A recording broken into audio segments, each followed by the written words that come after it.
Bapak Ibu yang dikasihi oleh Tuhan, sebelum kita mendengar firman Tuhan, marilah kita satu di dalam doa. Mari kita berdoa. Ya Tuhan, Allah Bapa kami yang bertahta dalam kerajaan sorga, terima kasih Engkau selalu ada bersama-sama dengan kami di tempat ini Tuhan. Dan sebentar lagi kami akan mendengarkan sabda firman-Mu. Kiranya Engkau senantiasa Tuhan terus menaungi kami dengan kuasa Roh Kudus-Mu, sehingga kami mampu memahami apa yang menjadi firman Tuhan pada saat ini dengan baik. Inilah kami Tuhan, kami siap untuk mendengar. Amin.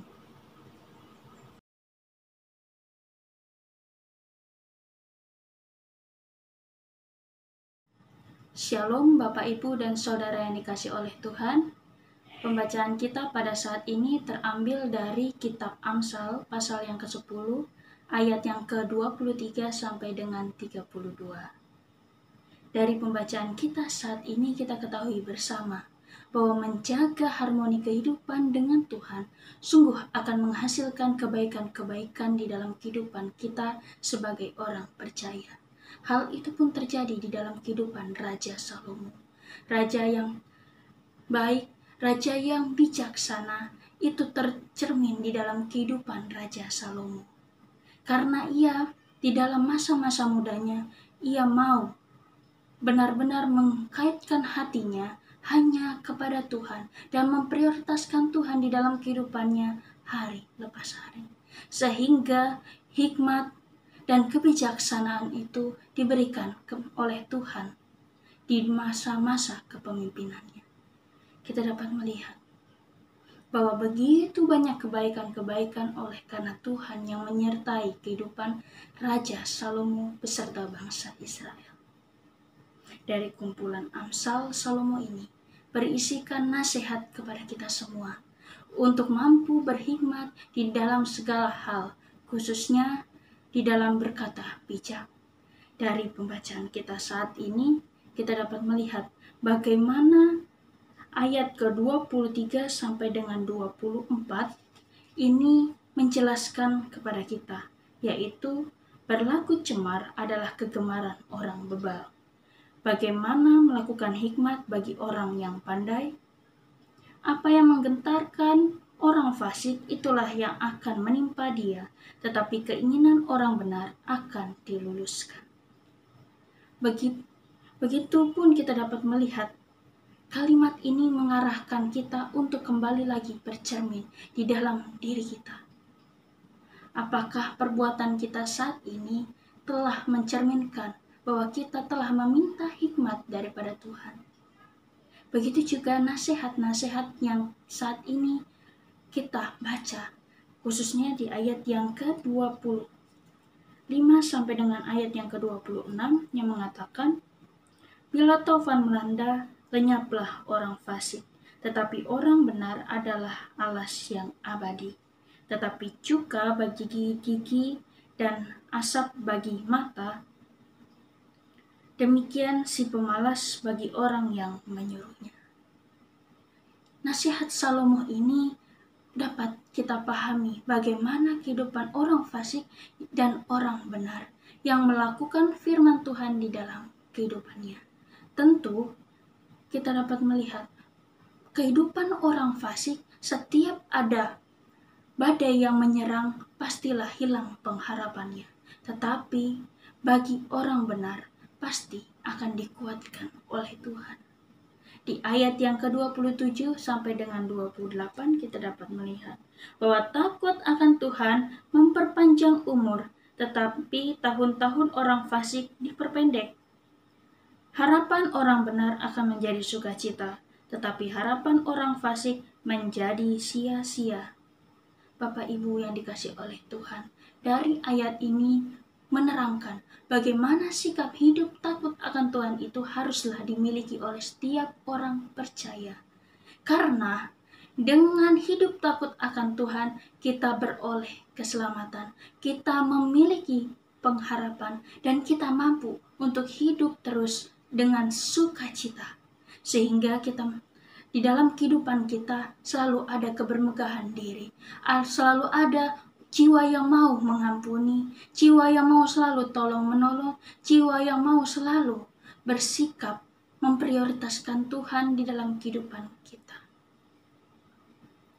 Nah, di sini kita dapat melihat bagaimana ketika badai melanda kehidupan kita, kita pasti mampu untuk bangkit kembali di dalam keterpurukan kehidupan kita. Karena kita memiliki Tuhan yang sanggup menopang kita dan juga mampu mendekat, bahkan memberikan semangat bagi kita untuk terus menghadapi kehidupan kita hari lepas hari. Berbeda halnya dengan orang fasik yang digambarkan oleh Salomo. Orang fasik tidaklah akan hidup selalu nyaman. Dan ketika badai melanda, harapan orang fasik akan menjadi sia-sia. Dan di dalam pembacaan kita pada saat ini, khususnya di ayat yang ke-29 sampai dengan 30, ini mengatakan kepada kita, jalan Tuhan adalah perlindungan bagi orang yang tulus, tetapi kebinasaan bagi orang yang berbuat jahat. Orang benar tidak terombang-ambing untuk selama-lamanya, tetapi orang fasik tidak akan mendiami negeri. Bapak Ibu yang dikasih oleh Tuhan, dari perkataan ini jelaslah bahwa setiap orang yang mengikuti jalan Tuhan pasti akan diberikan perlindungan oleh Tuhan. Dan asalkan kita juga dengan setia mau melakukan firman-Nya dengan segenap hati, dengan ketulusan, dan juga dengan jiwa yang sanggup bermegah di dalam segala hal, kita mampu dan kita pasti disanggupkan oleh karena Tuhan yang memimpin setiap kehidupan kita, langkah kehidupan kita. Bapak, Ibu, dan Saudara yang dikasih oleh Tuhan, begitu juga dengan ayat yang ke-31 sampai dengan 32 yang mengatakan, mulut orang benar mengeluarkan hikmat, tetapi lidah bercabang akan dikerat. Bibir orang benar tahu akan hal yang menyenangkan, tetapi mulut orang fasik hanya tahu tipu muslihat. Ada ungkapan bahwa bagai lidah tak bertulang. Ungkapan ini memberitahukan kepada kita bahwa setiap manusia sangat mudah untuk berbohong dan juga menggumbar janji. Jangan sampai kita sebagai orang beriman terjebak karena asutan-asutan iblis yang membuat kita sulit berkata-kata benar dan juga berlaku bijak.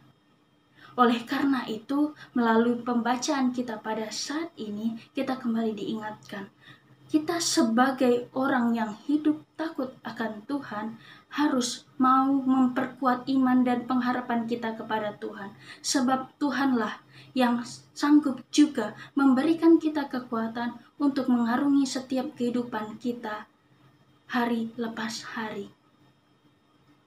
Melalui firman ini, marilah kita kembali lagi untuk terus belajar bagaimana menyelami kasih Tuhan yang ajaib di dalam kehidupan kita.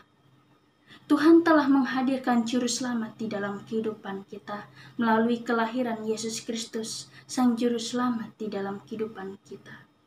Nah, di dalam kelahiran Yesus Kristus ini, marilah kita juga meresponi itu juga dengan penuh sukacita dan juga mau hidup seturut dengan kehendak Tuhan. Dan merespon sikap itu, marilah kita juga menjadi saksi Kristus di dalam kehidupan ini, yaitu mau hidup bijak di dalam segala situasi, kondisi apapun yang saat ini kita lalui. Mungkin saat ini kita ada di tengah-tengah pandemi COVID-19. Janganlah takut ataupun gentar, ingatlah Tuhan. Prioritaskanlah Tuhan di dalam kehidupan kita sebagai orang yang beriman. Sebab Tuhanlah yang sanggup menopang kehidupan kita, memberikan kita jiwa yang sanggup berhikmat, dan juga memberikan kita semangat dan motivasi untuk mampu melangkah bersama-sama dengan Tuhan, menyelesaikan satu demi satu setiap pergumulan kehidupan kita.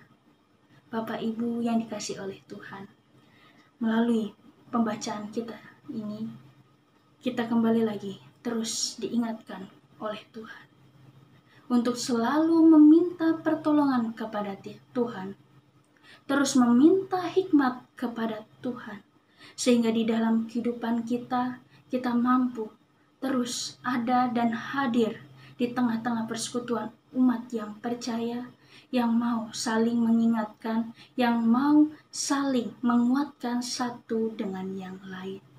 Marilah kita lakukan firman Tuhan ini terus dan terus. Sebab Tuhan telah terus juga memberikan penyertaan di dalam kehidupan kita tanpa terkecuali. Marilah kita menjadi pelaku firman.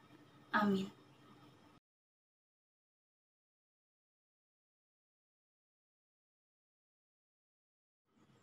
Bapak, Ibu, dan Saudara yang dikasihi oleh Tuhan, marilah kita setia kepada Tuhan dan juga menjadi saksi-saksi Kristus di dunia ini dengan melakukan firman Tuhan di dalam kehidupan kita hari lepas hari. Mari kita arahkan hati dan pikiran kita kepada Tuhan, serta terimalah berkat-Nya. Kasih karunia Tuhan Yesus Kristus dan kasih Allah dalam persekutuan Roh Kudus akan menyertai kita sekalian saat ini hingga kekal. Amin.